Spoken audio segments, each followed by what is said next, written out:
Hello കൂട്ടുകാരെ, ഇന്ന് നമ്മൾ 4ാം ക്ലാസ്സിന്റെ കിതാബുൽ ഫിഖ്ഹിലെ ഒന്നാമത്തെ പാഠം നിസ്കാരം, അതിലെ തദ്രിബാത്തുമായിട്ടാണ് വന്നിട്ടുള്ളത്. നമുക്കതിലെ ചോദ്യങ്ങളൊക്കെ നോക്കി മനസ്സിലാക്കാം. പാഠഭാഗം നന്നായിട്ട് മനസ്സിലാക്കാം. നിസ്കാരം നിർബന്ധമാവാനുള്ള 4 ഷർത്തുകളൊക്കെ പാഠത്ത് പറയുന്നുണ്ട്, മനസ്സിലാക്കാം. നമുക്ക് ഒന്നാമത്തെ ചോദ്യം ഉത്തരം പറയാനാണ്. നിസ്കാരം നിർബന്ധമാക്കപ്പെട്ട വർഷം ഏത് എന്നാണ്. നമുക്ക് ആൻസർ എഴുതാം. നുബുവത്തിന്റെ 11ാം വർഷം. നുബുവത്തിന്റെ 11ാം വർഷമാണ് നിസ്കാരം നിർബന്ധമാക്കിയത്. രണ്ടാമത്തെ ചോദ്യം, നിസ്കാരം നിർബന്ധമാവാനുള്ള ഷർത്തുകൾ എത്ര?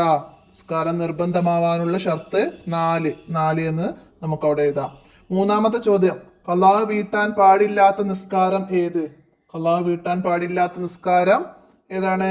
ഹൈലോ നിഫാസോ ഉള്ള അവസരം നിസ്കരിക്കൽ ഹറാമാണ്. ആ സമയത്തെ നിസ്കാരം ഖളാ വീട്ടലും പാടില്ലാത്തതാണ്. അഞ്ചാമത്തെ ചോദ്യം, പ്രായപൂർത്തിയുടെ അടയാളങ്ങൾ ഏതെല്ലാമാണ്? 15 വയസ്സ് പൂർത്തിയാവുക, മനീ പുറപ്പെടുക, ഹേളുണ്ടാവുക. ഇതാണ് പ്രായപൂർത്തിയുടെ അടയാളങ്ങൾ. അഞ്ചാമത്തെ ചോദ്യം. ഇനി അടുത്ത പ്രവർത്തനം വരുന്നത് എന്താണ്? ശരിയും തെറ്റും അടയാളപ്പെടുത്താനാണ്. അവിടെ 1, നിസ്കാരം നിർബന്ധമാവാനുള്ള ഷർത്തുകൾ ഏതൊക്കെയാണ്? അതിൽ ശരിയും തെറ്റും അടയാളപ്പെടുത്തണം.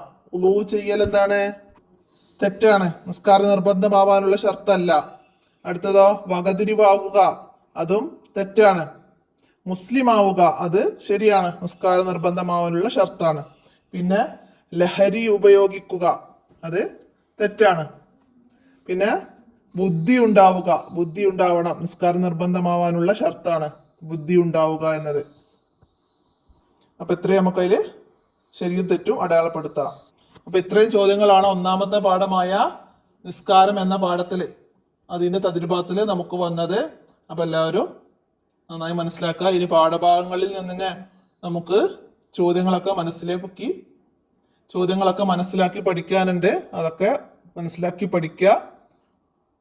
ഇന്നത്തെ വീഡിയോയുടെ അവസാനിപ്പിക്കുകയാണ്. അസ്സലാമു അലൈക്കും വറഹ്മത്തുള്ളാഹി.